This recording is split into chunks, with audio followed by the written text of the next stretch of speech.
Ladies and gentlemen, boys and girls, welcome to the final match in YGOverdose's second Dueling Network tournament. I am joined today by Anthony Alvarado, captain of Team Overdose. Anthony, why don't you start off by saying a few words? I just want to say hello to everyone out there. This is the second feature match I'm doing. I'm glad to be back doing another coverage. I hope you guys enjoyed the first coverage I was involved in. I think, for someone who's out of the game, not too interactive with the local tournaments down here in Florida, being on the network, I can still give good feedback and input to what's actually going on in the meta, and I'm glad to be here to do the final matchup for Chris's second one. Thanks for inviting me. Oh man, my pleasure, always. So I'll say that here we are, end of the road. Fred Douglas against Giovanni Del something, I forget with an M. Both of these guys are playing Fire Fist, and we're going to talk more about the differences in their decks. But it's interesting to note that of all the decks that were in this tournament, of the 47 participants in this tournament, 8 of them played Fire Fist, whereas 10 of them played Windups. Windups wound up getting 3rd and 4th place, while Fire Fist wound up beating both of those in the top 4, and now they're playing against each other. So I think it's fair to say, and Anthony, you're free to disagree with me if you don't think so, but I think it's fair to say that Fire Fists are a real deck, and they're going to be a real contender at YCS Miami. Yeah, definitely agree with you, Chris. Definitely the square power. You see a lot of people post up their thoughts about the meta on YouTube all the time, and a lot of people think, Fire Fist is going to be a bad. First tournament out the gate, it seems like they are, well represented, and as long as good players play them, you will see them in the field and in the long term of the tournament. Chris's data shows, which decks were relevant after, the first few rounds, XO, X1. Fire Fist will be in that group, guys, so if you're not ready for them, get ready for them. Especially this tournament here with these 47 participants, there were a lot of well-known players throughout the year community actually participating in this tournament. Some chose to go with the traditional wind-up water route, but the few that did choose Fire Fist are, well represented. Frederick Douglas, read a lot of good things about him in history. He obviously playing under an anonymous name. I know who the man is himself, and he's a very skilled player. He has history in the game, and he's obviously showing that this deck can play well. And I'm very intrigued to see how this mirror match plays out. Like, Chris mentioned, the decks being 2 different types of decks. I don't know, Chris, you want to lead into what kind of the varieties in their decks, the variances? Sure. Do you have the link of the decks open on your computer right now? I do. Can you tell me? Have it open. Can you tell me which? Geo's is using the tour guides, while you look at Frederick Douglas's build. This is more of a purebreded Fire Fist Brotherhood deck. Right. He's running a full offensive of 3 dragons, 3 bears, and 2 gorillas. While surprisingly, Giovanni's only using 1 gorilla and 3 bears, and no other Fire Fist monsters. Yeah, Giovanni, Giovanni conferred to me. He was telling me he really wanted to run Fire Fist, but he didn't really like any of them. He just liked Bear. He's like, I'm gonna make my whole deck about Bear. But I mean, it seems to be working out for him. He's at the very least, he's getting 2nd place in this tournament. Oh wow. But yeah, no, there's a stark contrast between these 2 builds. One's main decking DDVs, and 2 Starlight Roads, by the way. Well, the other one's only main decking one Starlight Road, no DDVs. He's using hand traps, veilers, and maxi and tour guides. Oh, you know what's interesting? I didn't even notice this before. Fred Douglas is not even playing a single copy of Mystical Space Typhoon or Heavy Storm. Yeah, Frederick Douglas has opted to side deck the 3 MSTs using his gorillas. Ability to destroy back rows in order to compensate for the MST. And I'm pretty sure he's not using Heavy Storm because how committed his deck does get to the back rows. He's using 3 copies of Phoenix Chain, obviously, to combat some of the meta choices, stopping the Megalo from adding Give This Fear, stopping the Windup from looping, stopping Rat from getting that guy from there. But it's very good for the mirror match. Being able to stop Gorilla or Bear after they send the spell to the graveyard. I believe they do send it as a cost, correctly later. But yeah, it's definitely a good card going into the Miami event if anybody's preparing for Miami. And to get more into the variances of the decks, a lot of people in their windups, water, any of the top tier decks right now are all debating, what's the right number of hand traps? 0, 2, 3, maybe just one of each. People are opting to play boards, not play boards, play track. And you look here, you're looking at two different Fire Fist decks, and one's opting to actually play the hand traps and chose the main deck, 2 Veiler, 1 Maxi, I believe, while Frederick Douglass decided to not main deck any hand traps, depending on his 3 Phoenix Chains to put in enough work against the entire field. Phoenix Chain seems to be a little bit safer, being that it can stop the Fire Fist effects throughout, while Maxi doesn't seem to do as much. But again, Phoenix Chain, in your last feature match, if you watched it, Alistair made a very valid point that these normal monsters, if you can see through them on the board right now, can make Phoenix Chain a little bit dead. It's very interesting to see. That's a good point. That a lot of people are going to be fiending to try to find the right trap lineup to deal with Fire Fists. But if you rely too heavily on D prisons, you're going to fall victim to the other Fire. What's the one? Gorilla. You're going to fall victim to Gorilla popping it. And then they say, okay, well, let's try the Fiendish Chain because that'll stop them and it'll make them give up the spell and that'll be cool. But then you got to deal with... Werewolf says what's up. Yeah, Gene War Werewolf's just going to hit you in the face.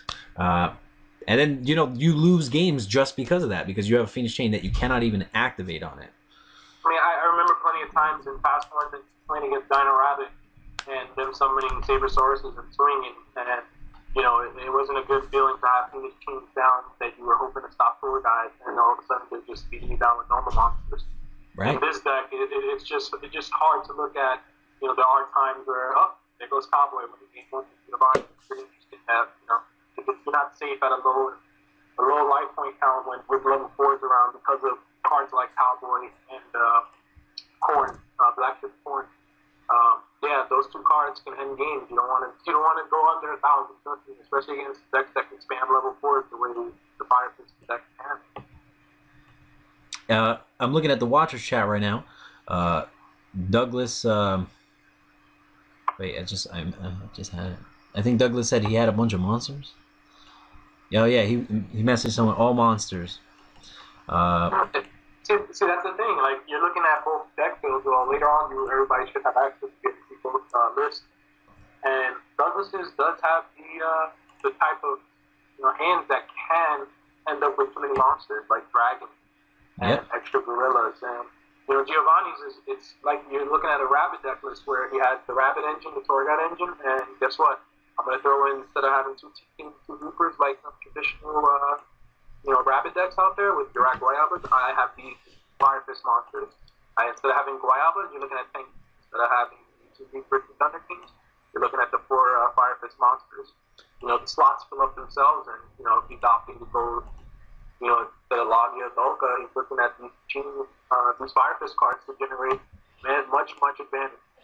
And I think it's very crucial to note that Teamwork Werewolf being a 2000 attacker is very, very solid when it comes to dealing with T-King.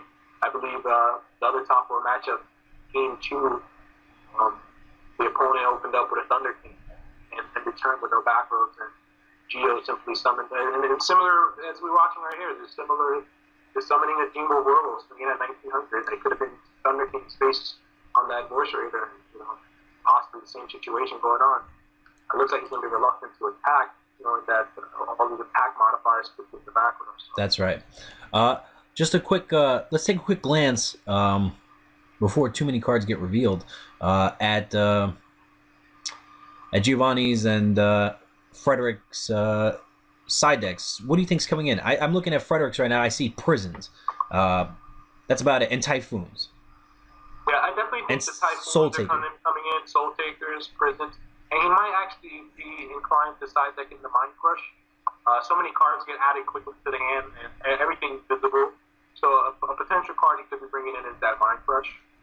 I could also see on Giovanni's side the Soul Takers, perhaps an extra Veiler. He does side deck an additional Gorilla. I don't know if he's going to opt to go that route, but being able to hit those the continuous trap card before they get activated the damage that could be a crucial part of the strat. That's right. I just want to say, prior to this, prior to this match playing out, well, actually, let me before I venture to give my opinion. Did you have a favorite going into this match, Giovanni or Frederick? I don't know Giovanni. I do believe I do know who Frederick Douglass is. Again, I read a lot about him in this practice coming up. But what I want to mention is, I gave the experience edge to Douglas, knowing that he has a lot of experience in the game. But looking at the two builds, knowing that Douglas had main deck devastation viruses, although they could stop Tour Guide, Rabbit, and the hand trap. Generally not that useful. I did see how the Tour Guides can play an advantage when stuff gets removed from play. And for example, this situation, a potential Levier stealing a Gorilla could, be a crucial play here. I don't know which route he's going to take. I'm just viewing just like you guys. It's not pre-recorded or anything. Live footage. He could go that route. And, we have to see where he decides to go with it. I'll say that when I was looking at these lists at the beginning, there were some things I didn't like about Giovanni's list in this particular matchup. Like, I didn't like... Valor seems okay. I don't really like the Max C. I don't like the Compulses. And I think that was it. And then comparatively speaking, I only didn't like the DDVs. So I think like each of them brought something like not that useful into this matchup. But I also felt that what's his face? Douglas had more options to side deck to make his deck more effective than Giovanni had. Wow. I don't know if you were watching while you were talking, but I totally didn't. I don't think Giovanni expected the corn to come down the way it did. When he played that Baylor, he obviously didn't want things to get too bad, but this is really going to cripple him in this position, losing the Zen main that he was depending on a couple weeks down the fourth. That's definitely going to hurt. Oh, he had the Vorce Ray. He summoned... Did he Valor the Rabbit? Yeah, he Veilered the Rabbit, and right. He overlaid the Rabbit with the Vorce Raider into corn. And I'm pretty sure Giovanni feels a bit down at this moment. A few people in the watching chat are probably, discussing his feeling right now, how he's feeling.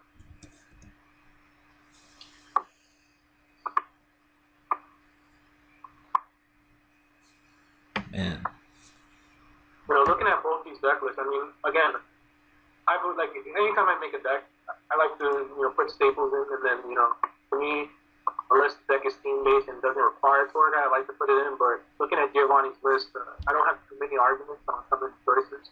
He has 42 cards. I guess he wants to stay away from running the normal monsters too much. Usually when I don't want to see too many cards, I do up my account from 40 to 41. If I want to see certain cards right away, I do run 40. 42 is the right number probably for him. The main deck MS, I think going into Miami, if you're going to look at a bunch of Fire Force Mirror Match possibly, these main deck MSPs might be the way to go. Like if you guys were all going to look at these deck lists later and decide, man, I really don't know where I want to balance out between these two builds. Come up with your own perfected build. That's a very good point. That Typhoon's very relevant. Yeah, I think the Typhoon to run less than 3 right now, the way the meta is shaping out is kind of foolish. Look at Waters, yeah, they don't have any backroad, but if they do play the Abyss Sphere, being with MSP that's important, sometimes they have those Regeki breaks that you might be able to invade and protect yourself, walk to your force. It's just all about what kind of feeling the player gives you when he sets that back row. Ooh, damage them. So, game 3. That's the thing about, these traps. These traps come and they hit for a lot of damage. These guys are beating. You're summoning fellas who can reach upward of 22 and more. With pretty beefy cards again. Cowboys and Corns can end game. Those damages. I feel like I'm going back in time. I don't know if you remember. Let's bring the viewers back to old school. You remember Strike Ninja with Blast with Chain? Yeah. I feel like we're suddenly in an age where damage calc matters again. Yeah, it was relevant when I topped I topped 32 one of the world championship qualifiers. I lost to Sam Pedigo, who went on to go to World. Shout out to Sam Pedigo. But that tournament was filled with PG monsters. I believe it was their second tournament, or third tournament out the gate. And even I believe Stan Trap ran Trap Deck that used one of the Phantom Beast as the damage step modifier. And other than Forbidden Lance, a lot of these damage step modifiers were overlooked, throughout these tournaments. And, now they're back, they're relevant again. I mean, Konami's done a great job with bringing relevance to normal monsters outside of the dinos. I believe you and Alistair might have had a conversation about that, but We did. They brought relevance. Yeah, they brought relevance to the normal monsters outside of Rabbit.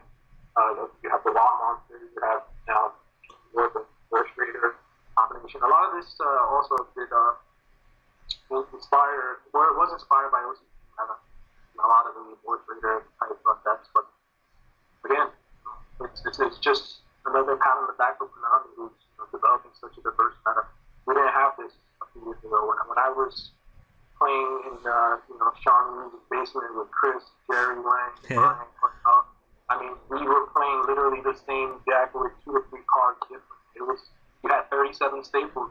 You decided whether you wanted to play the extra staples, Fire, Magic Thunder, or in your case, a stupid apprentice magician. Sorry, today? I said, or in your case, a stupid apprentice magician. Yeah, that was my thing. My 3 slots that were different, I ran Fire, Apprentice Magician, and Magic Cylinder. It seemed like the rest of my deck was, me, standard and staple. I had the one copy of Metamorphosis. Obviously, later on, the format shifted where, it was just smart to run 3 Go 3 Metamorphosis. People love that format. But prior to, Nationals that year, you were not telling yourself 3 Go 3 Metamorphosis was super easy to go. The meta changed over time, and obviously it got better. And I just, again, pat Konami on the back. I think they're doing an excellent job with these cards to give all different decks, supporting the Beast Warrior, in this last set, which is incredible. A lot of fire decks. People just are fans of decks. People love to play, magician decks. They love to play spellcasters, but they're giving support. Konami, good job. Yep, I feel the same way. I like that. Like I told Alistair, I mean, they're repurposing old cards, and that's better than just constantly coming out with new cards. Well, that's not to say that. Oh, look, we have to. Okay, Mama, you can give it to me later, okay? That's my daughter. She's coming downstairs, living in Florida. Oh, she brought me a card. That's something.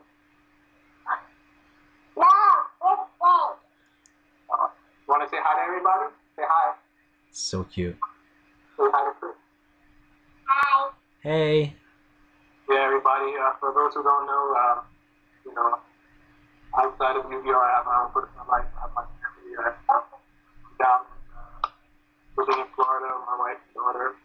We bought a home down here, living happily down in Florida, and that's my 4-year-old, soon to be 5-year-old, 16-year-old daughter. That's her attitude, 16. Yeah. I remember when I came down to visit you this summer. She looked so huge from the last time I saw her, buddy. Yeah, she gets bigger every day. I don't know. You gotta stop feeding her, but then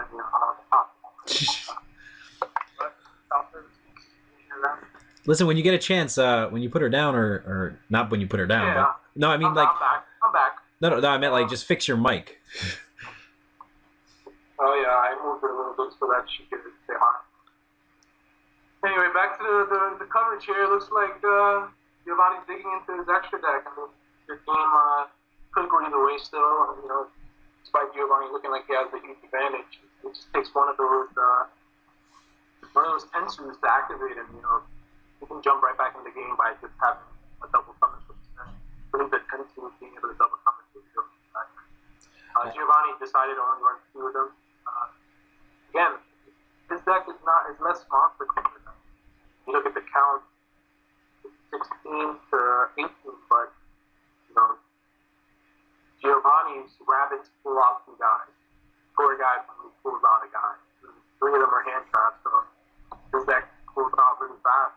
And he just with a bunch of good spells and traps. Whereas, you're looking at Frederick Douglas's list. Other than the rabbits, everything else is a normal summon. So he really relies on that tension. So for those out there, tensions are really crucial card. I mean, your MSPs stop those tankies right away, but if you have the chance to get rid of those tankies and restrict their summons for turns, that's really important. You don't want them to hit Tiger, put a 22 guy out there who potentially gets more ridiculousness added to the background.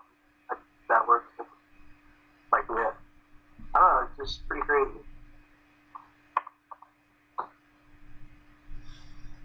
I think this is game 3, right? Yeah, it is game 3, and the relatively unknown Giovanni. I don't know who he is. I don't know anything about him. I'm not going to take anything away from him. There's plenty of unknown good players out there. Who make their names with tournaments like this. Some kind of popularity out there. I'm pretty sure he'll have more people watching him on DN.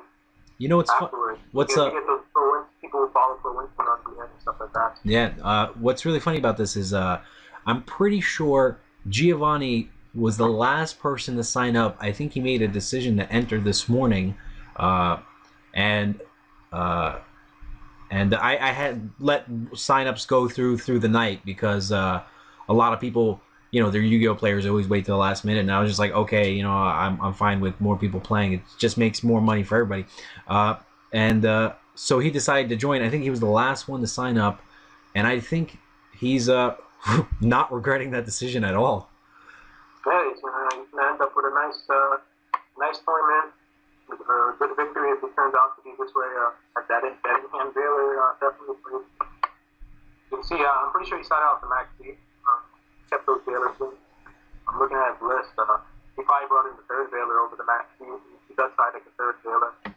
He seems really well prepared to deal with these kind of matchups. The story guy Levier is definitely going to play a role with those removed from play cards. He doesn't mean that any prison, but it's just depending on Boston's. So, bringing in prison against him. To be clear, I mean, I'm looking at the two lists. If you were, or let me put it this way, Douglas's list looks a lot similar to what my first build was. Like the first thing that I would think, okay, look, let me make a Fire Fist deck, and then that's kind of something like what I would put together.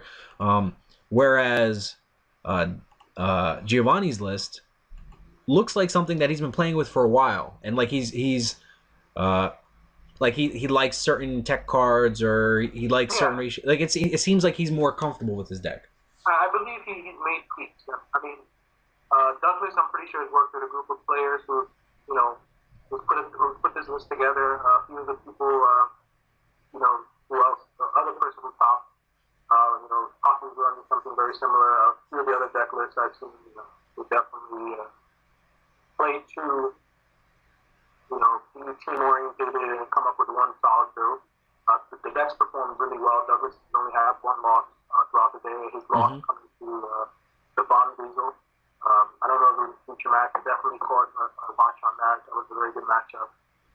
Stephon, started to turn off, I think, 3 or 4 now with water, running like 44 cards. Pretty crazy, but I mean, it's been a good showing for Douglas so far, and his build it's pretty good. It is very similar to the one you sent me. You sent the list with just pure Fire Fist, and here we go. Let's gain these advantages and slow beat for game with the continuous cards that the Fire Formation cards. But you do make a point that Douglas worked in conjunction, undoubtedly worked in conjunction with other players. Oh, that's another point. I just want to say, Maestroke is really clutch in these matchups. Anyway, so he worked in conjunction with other players, and a lot of them used the same build, but that particular build was very successful in this tournament. I think 2 of them topped. Am I right? I have to go back and double check, but I do believe 2 of them topped. It could have been a case where Giovanni. I remember this actually. Never mind. I do remember. When we were deciding which match we wanted to cover for the top 8 match, we decided to go with the Fire Fist and Rabbit matchup. But there was a water wind-up, which wind-up did take both of those games, which is why it was the wind-up to top 4. But the other feature match was a Fire Formation deck, a Fire Fist deck versus a Fire Fist deck. And it was Giovanni versus, I believe it was George Carver, one of Frederick Douglass's teammates, running a very similar build, if not card for card, the same build.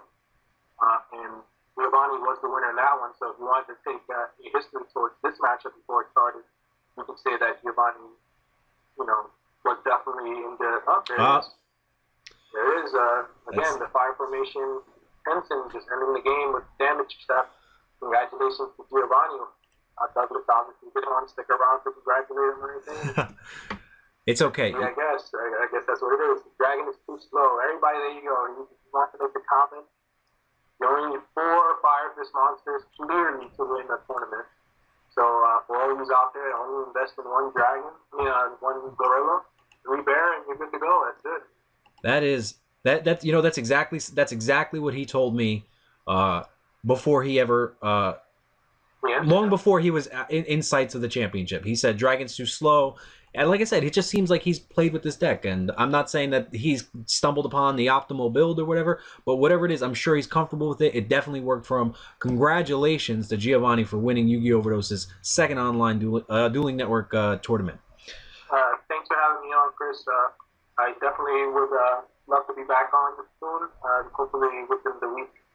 Get something else going on for next week. For all those who will be watching, definitely feel free to message Chris or hit him up on Facebook to get the information on the tournament. Feel free to enter the tournaments and go the information, and we can be glad to possibly be featuring you. The same way we featured Giovanni in the final here. Relatively unknown. Giovanni, congratulations. The next guy could be you. All right, Anthony. Listen, thank you. I appreciate you. You doing this, and I'll catch you soon, buddy. Thanks. Take it easy.